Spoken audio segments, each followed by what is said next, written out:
Now at 6, new information about a person seen going door to door claiming they are from Eversource.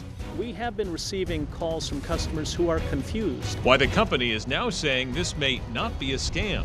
Storm dodges south. The new forecast into the Weather Center tonight showing this storm moving away. New developments out of Brussels. The wanted man in the hat moments before bombs went off at the airport is in custody tonight. What we're learning about this suspected terrorist. Somebody owned your body, but they didn't own your mind. Honoring prisoners of war today, the hardships they endured behind enemy lines. No one covers New Hampshire like we do. Now, WMUR News 9 at 6. An update now to a story we first brought you last night. We're learning more about reports of people going door to door in Manchester claiming they're from Eversource, prompting the utility company to warn customers. Good evening, I'm Mike Cronin. At WMUR's Kristen Carosa joins us now live to explain. Eversource says it's heard concerns from several customers about a salesperson going door to door asking for information. Their response is simple. Eversource employees do not go door to door soliciting business. And while it may not be... Strong winds return to New Hampshire tonight. A live look now at Hampton Beach, where there's coastal flood advisory right now. Meteorologist Haley LaPointe tells us why the wind could be a problem at the coast.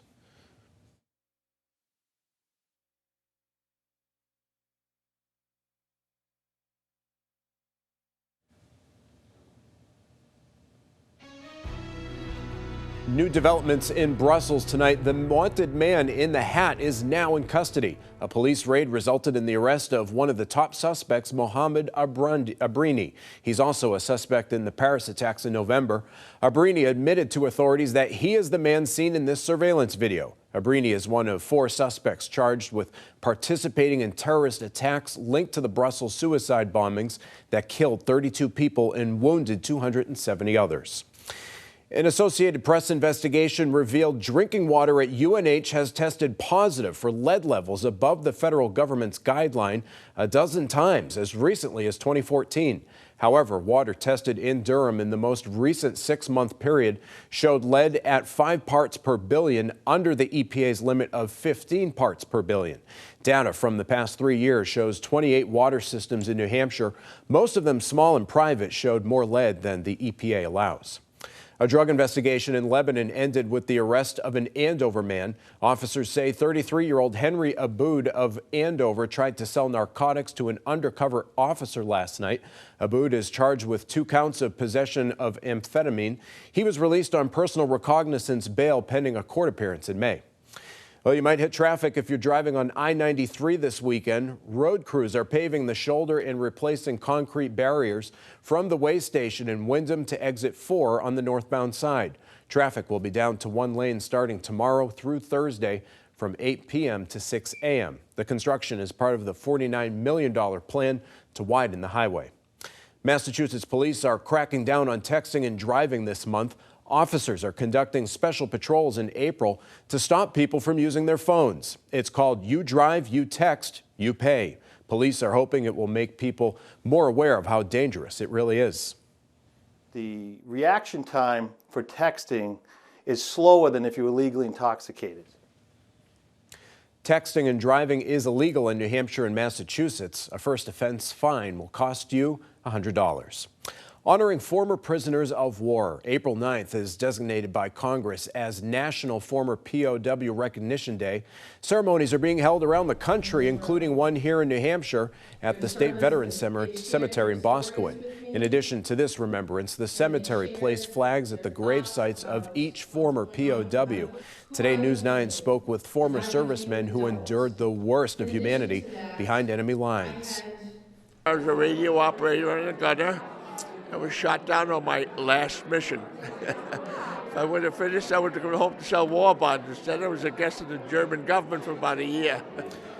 3 New Hampshire POWs attended today's service, 2 from World War II and 1 from the Korean War.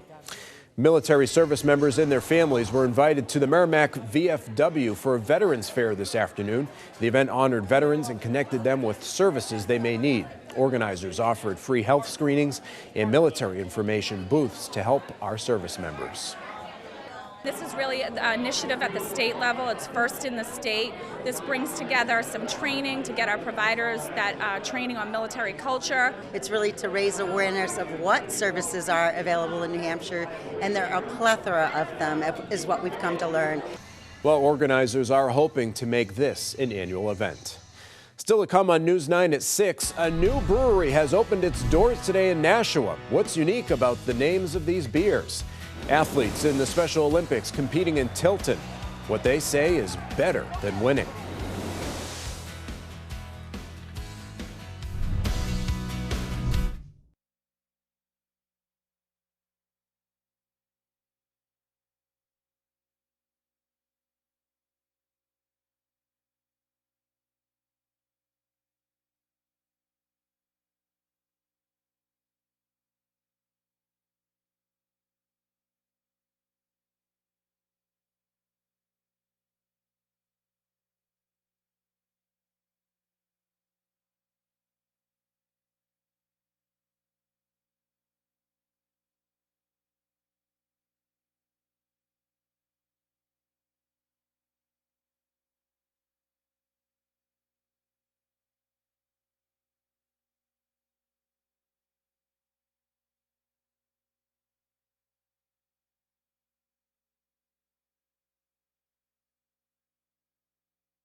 The Bruins played their regular season finale today, essentially needing a win to have any chance of extending their season into the playoffs.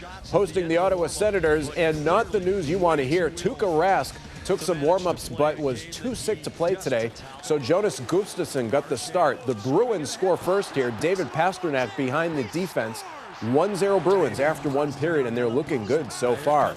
Now to the second period, it was a completely different story. A scrum in the net, in front of the net. Chris Neal finally bats it in, and it's 1-1.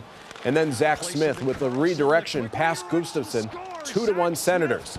Another rush for Ottawa. Matt Pumpel trailing in the play, gets the goal. The Senators scored 6 unanswered goals, 4 in the second period, and the Bruins lose a big one, 6-1. So what does that all mean? Well, the Red Wings were in New York today. Third period tied at 1-1. Kevin Hayes tips one in for the Rangers. New York goes on to win it 3-2, but it didn't matter. Because of the Bruins loss, Detroit is now in the playoffs. To the Flyers and the Penguins, tied at 1 in the second. Wayne Simmons with the deflection past Jeff Zatok. And the second goal of the game for Simmons, 2-1 Flyers. The Flyers go on to win this one 3-1. Bruins are out of the playoffs. The Red Sox continued their series in Toronto this afternoon, continuing to show that they can score runs with the very best of them.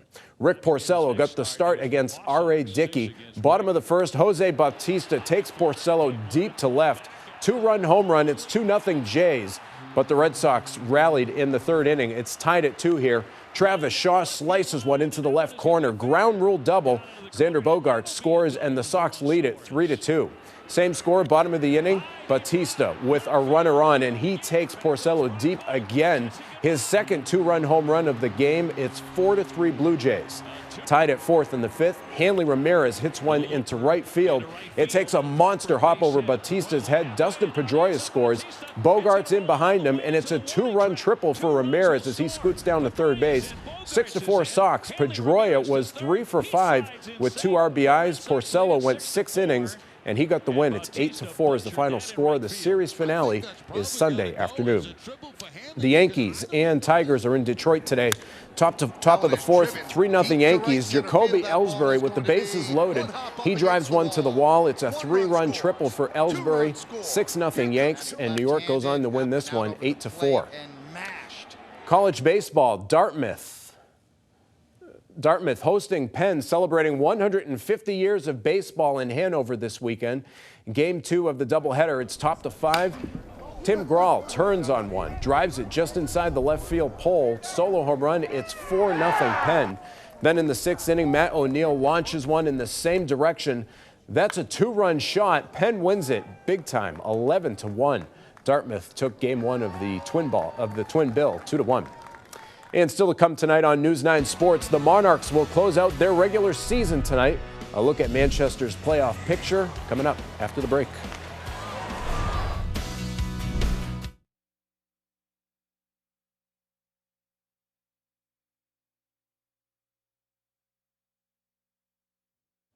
Despite last night's loss to the Thunder, the Monarchs clinched the East Division title, thanks in part to Wheeling's win over the Reading Royals. By clinching the East, the Monarchs guaranteed themselves 3rd seed in the Eastern Conference playoffs and will hold home ice advantage for at least the first round of the playoffs. They close out the regular season in Adirondack tonight at 7 o'clock. The second round of the Masters at Augusta National.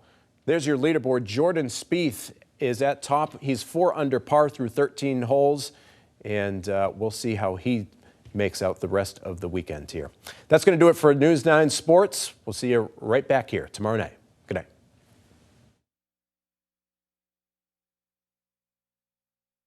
But are you good? Or you yeah, want to do another one? yeah, no, that's good. Okay.